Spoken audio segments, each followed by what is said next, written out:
Okay, this is the basics of centering a piece of clay.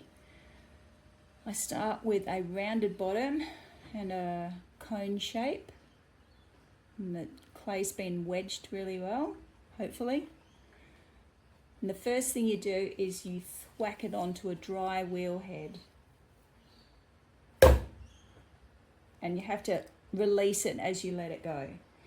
Then what I do is I hold the wheel with my hand and I spiral that onto the center. The reason I don't pick it up again and throw it back down is because it's now got a flat bottom and it's stuck to the wheel. So by spiraling it into the middle, it's still stuck. I then get my wheel going a little bit, give it a couple of firm pats down, put my finger in water and seal it on.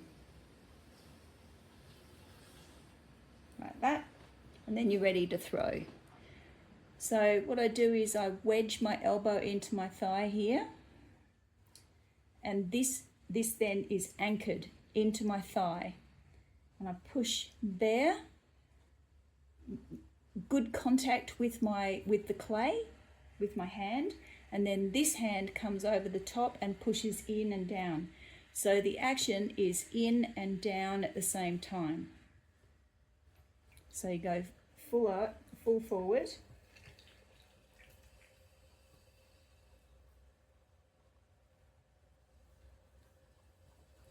And just enough water to make your hands flow over the surface of the clay without getting stuck with friction. So my students say, how do you know when the clay's centered? If your hands move, it's not centered. So if I push that off, see how my hands are moving? That's not centered. So again, good contact. You can see what parts of my hands that I'm using, all of that muscle area there and all of that hand.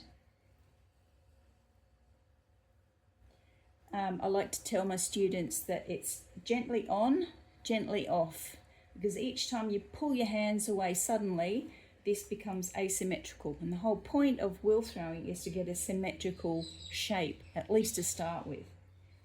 If you get this slip at the edge, I just claw my fingers and get rid of it and wipe it on the edge of my bucket. And now we're ready to open up the center of the clay.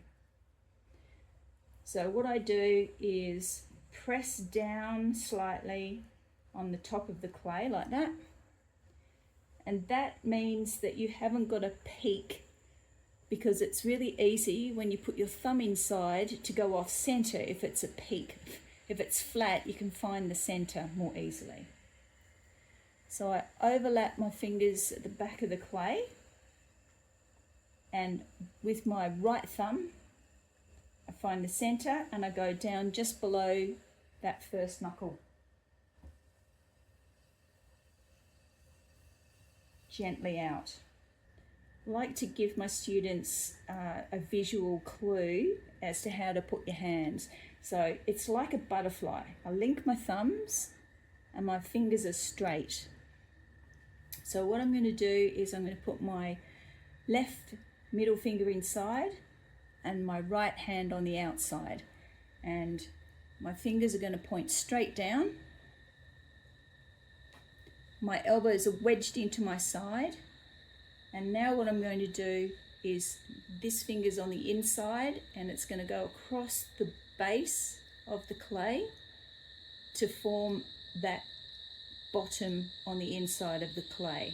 That's all I'm doing. I'm not doing the walls, I'm literally just doing that on the inside of the clay. And it's good to start at the center and go out to 3 o'clock and then back into the center again to compress the clay. So again, with my students, I say, do a bit of a groove on the outside like that. That's like a tactile reminder of where you're pulling up the clay from, right down the base. So same configuration, the butterfly. The hand goes in the inside, and what I'm doing is squeezing and pulling up at the same time.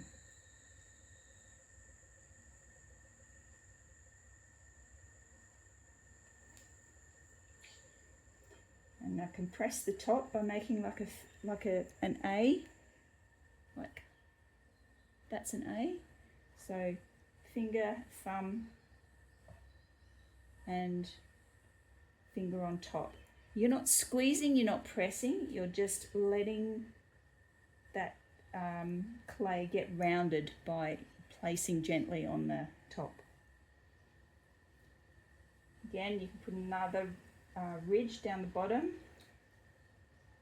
and you'll notice my fingers are pointing down, and this right hand on the outside is doing all the work, and it's just being guided up on the inside like that.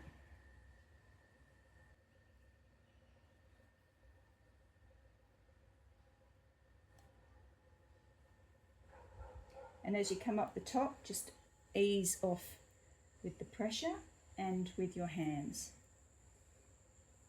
Now I'm just adding enough water so that I can get more of my fingers on the inside so that I can open it up a bit more. And now my elbow's up. And my right elbow is still anchored into my side.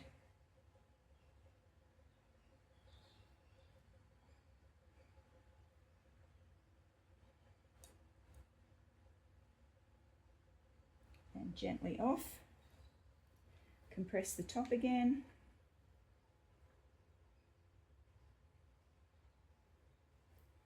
And pulling up one more time. So the whole time I'm feeling my fingertips through the clay wall, and if there's inconsistencies where it's a bit thicker, I'll put a bit more pressure, and when it's thinner, I'll put less pressure as I'm coming up. Off with, you can see it's slightly coming in at the top. That just gives more control to your form. Once you come out, it's really hard to go back in. If it's solid and upright, it's easier to come out. I always leave the rim a little bit thick, because as you open it up, that thins down because you're stretching the clay outwards. So from here, now that my walls are even,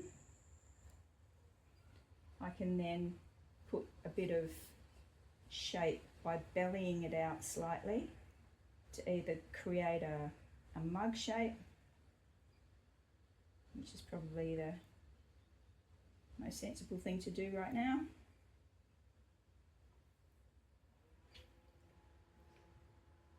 So I'm going right down the bottom,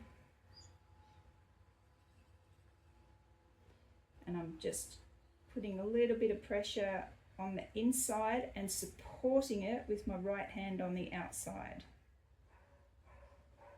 Like that. With the rim of a mug, you can come out, or you can just thin that now straight up. So I'm just working on that top lip. At this point, I'll get my sponge, and with the wheel going, press it straight down, and that helps compress the bottom. And do the same on the outside of the wheel to get that clean, and I can see what I've got down the bottom. Or a wooden mouse. And the trick with this is not to just push up like that, because then you get this ridge. But if you go slightly above the base and work down, it helps to compress the bottom, but also gets rid of the slop. I'm going to do it over here, which is where you should be doing it. I just did that so you could see what I was doing.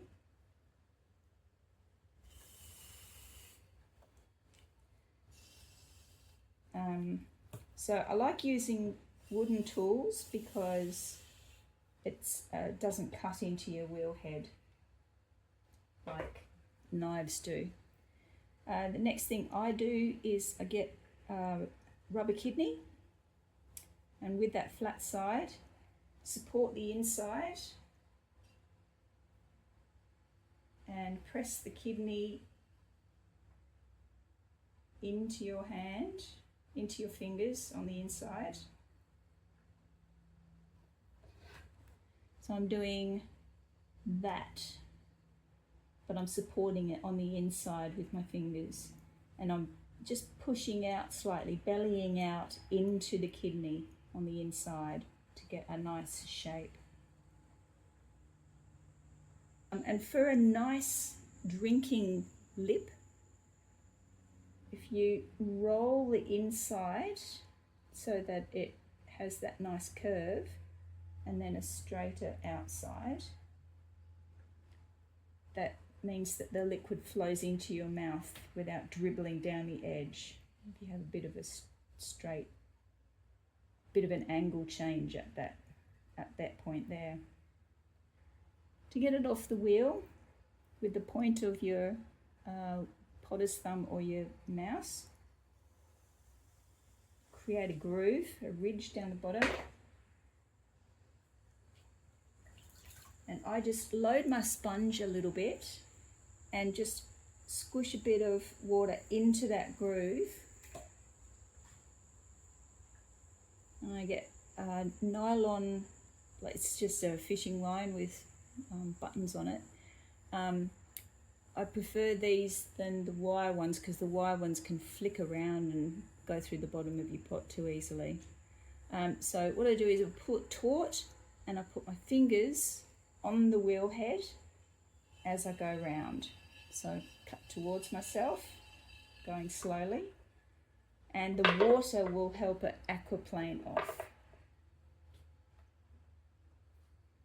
So I just have a bat there, and what I'm going to do is push it into my hand and onto the bat. It will distort a little bit, but when you put it down, it fixes itself up, right itself a bit. Easiest way to clean the wheel head now is to get your wooden mouse and do that from the center outwards, and you're good to go for your next one. Have fun!